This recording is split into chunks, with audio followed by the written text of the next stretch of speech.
السلام علیکم سامعین محترم، امید ہے کہ آپ سب خیر و عافیت سے ہوں گے۔ آج کا ہمارا جو موضوع ہے وہ ہے تصوف۔ گویا تصوف کیا ہے اور اس کی ضرورت کیوں ہے انسان کو؟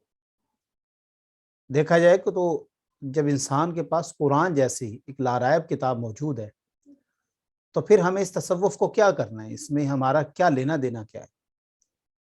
اور چونکہ ہمارے معاشرے کا ایک بہت بڑا طبقہ اس کو تسلیم کرتا ہے، اور نہ صرف تسلیم کرتا ہے بلکہ اگر دیکھا جائے تو وہ اس کو پروموٹ بھی کرتے ہیں، اور احادیث سے، روایات سے، کہیں نہ قرآن پاک کی کسی نہ کسی آیت سے وہ اس کا مصداق ضرور نکالتے ہیں۔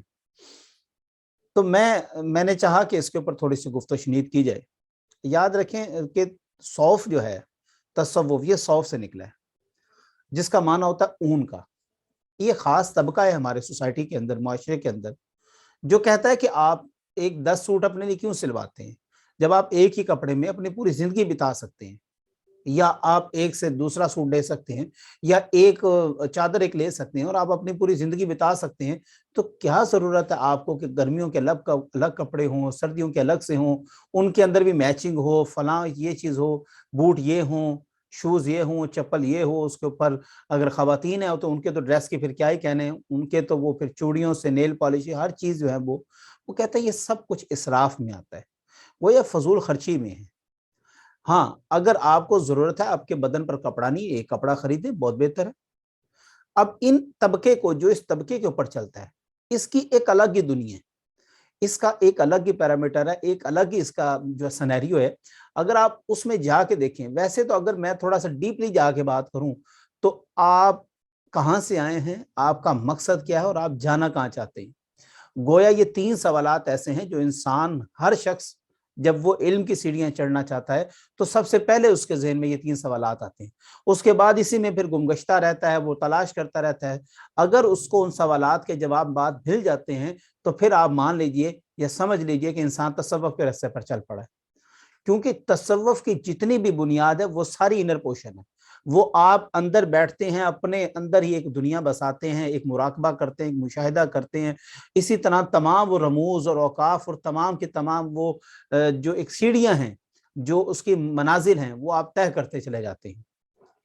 اگر آپ دیکھیں تو انسان کیا ہے، وہ آیا کہاں سے ہے، اسے جانا کہاں ہے، اس کی اس دنیا میں ضروریات کیا ہیں، یہ تمام کی تمام اس میں شامل ہیں۔ بزرگان دین کا اصل میں جو تصوف کا اگر ہم بیک گراؤنڈ دیکھیں، پچھلا اس کا اگر حصہ دیکھیں تو بہت ہی خوبصورت ہے۔ گویا جتنے بھی بزرگان دین گزرے، وہ امام غزالی ہوں، وہ جنید بغدادی ہوں، وہ گنج بخش علی اجمیری ہوں، وہ خواجہ معین الدین چشتی اجمیری ہوں، یہ تمام وہ بزرگان دین ہیں جنہوں نے اپنی زندگی ایک ہی کپڑے میں گزار دی۔ اس کے بعد نہ صرف زندگی اپنے کپڑے میں گزار دی، بلکہ صرف اور صرف ان کا ایک ہی مقصد تھا، عبادت اور خلق خدا کی خدمت۔ یہ وہ 2 بنیادی چیزیں ہیں، لیکن یہ بھی یاد رکھیے گا کہ کبھی بھی طریقت یا تصوف شریعت سے الگ نہیں ہو سکتا۔ اگر شریعت سے الگ ہوگا تو گویا وہ پھر نہ تصوف ہے نہ وہ طریقت ہے، وہ کچھ اور ہی چیز ہے۔ وہ گمراہی ہو سکتا ہے، وہ کوئی اس طرح کی اور بات ہو سکتی ہے، لیکن اس کا تعلق شریعت سے نہیں ہوگا، نہ اسلام سے ہوگا۔ تصوف کی تب انسان سیڑھیاں چڑھنا شروع کرتا ہے جب وہ شریعت کی تمام منازل کو طے کر جاتا ہے، شریعت کو بڑے باریک بینی سے جانتا ہے، شریعت کے تمام مسائل کو جانتا ہے، اس سے آگاہ ہوتا ہے۔ اس کے بعد پھر وہ تصوف میں نکلتا ہے۔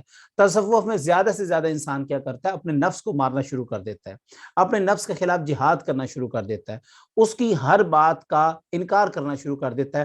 گویا اگر وہ کسی خواہش میں مبتلا کر رہا ہے، اس خواہش کو ختم کر دیتا ہے وہ۔ یہ انتہائی سمپل سا اس کا مطلب ہے۔ لیکن اگر آپ اس کو کمپیریزن کر رہے ہیں یا سوچ رہے ہیں کہ یار یہ پھر آج کل کے جو بزرگ بابے ہیں، فلاں بابا تو یہ بھی تصوف کے ہی حامل ہیں، یہ قطعی نہیں ہے۔ تصوف تو گویا ایسے ہے کہ آپ یہاں پر آنکھ بند کریں اور آپ کے سامنے ایک جہان کھل جائے۔ یہ تبھی ہوگا کہ جب آپ شریعت کے تمام معاملات جانتے ہوں، پھر آپ طریقت کی طرف آتے ہیں۔ لیکن کچھ لوگ ڈائریکٹ طریقت کی طرف جانا چاہتے ہیں یا کوشش کرتے ہیں، تو یاد رکھیں وہ طریقت نہیں ہوتی، وہ شیطانی رستہ تو ہو سکتا ہے لیکن اس کا طریقت سے کوئی تعلق نہیں ہے۔ طریقت تبھی ہوگی جب آپ شریعت کو اچھے سے جانتے ہوں گے۔ اگر آپ صحابہ کرام کو دیکھ لیں، خود سرکار دو عالم صلی اللہ علیہ وسلم غار حرا میں جاتے تھے۔ اب میری اپنی فلسفی ہے، مطلب یہ غلط بھی ہو سکتی ہے، لازمی نہیں کہ آپ میری بات سے اتفاق کریں۔ اگر آپ اس میں دیکھیں تو سرکار دو عالم صلی اللہ علیہ وسلم غار میں جاتے تھے، وہاں پر جا کے مراقبہ کرتے تھے. وہ مراقبہ کیا تھا؟ اللہ کی طرف توجہ کرنا. اور جیسے ہی وہ اپنے اندر امیجن کریں تھوڑی دیر کے لیے, جیسے ہی وہ آنکھیں بند کرتے ہوں گے تو ان کے سامنے جہان کھل جاتے ہوں گے اور وہ ان جہانوں کا مشاہدہ کرتے ہوں گے. گویا یہ جو تصوف ہے یہ ایسے ہی ہے کہ آپ یہاں پر بیٹھے ہیں اور آنکھیں بند کرتے ہیں, آپ کی شریعت کے اوپر عمل اتنا پختہ ہے, اتنا پختہ ہے, اور آپ تصوف کی سیڑھیاں چڑھنا شروع کر دیا آپ نے, تو آپ کے سامنے مزید جہاں کھلنا شروع ہو جاتے ہیں. جس طرح اقبال کا وہ شعر کا مصرع ہے نا کہ ابھی اور جہاں باقی ہیں, تو یہ جہاں تو کچھ بھی نہیں ہے جو پھر اللہ اور اس کے رسول کی رضا میں اپنی زندگی کو بسر کرتے ہیں, ختم کر دیتے ہیں, فنا ہو جاتے ہیں اللہ اور اس کے رسول کے احکامات میں, وہ پھر تصوف کی سیڑھیاں چڑھتے ہیں.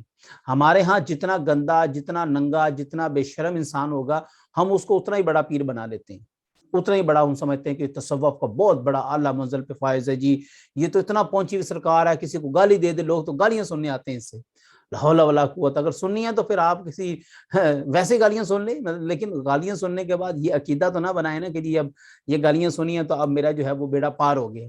لہٰذا اس سے کوئی تعلق نہیں ہے. جو بھی تصوف میں آئے گا اس کے لیے لازم ہے کہ وہ شریعت کا پابند ہو, اور تصوف میں ماں سوائے اپنے نفس کے ساتھ جہاد کرنا, جنگ کرنا, اپنے آپ کو بالکل خستہ حال کر لینا, بالکل زیادہ نہ کپڑے پہننا, زیادہ نہ کھانا, زیادہ نہ سونا, ان تینوں چیزوں کا بائیکاٹ کرنا, پھر آپ تصوف کے اوپر عمل پیرا ہو سکتے ہیں.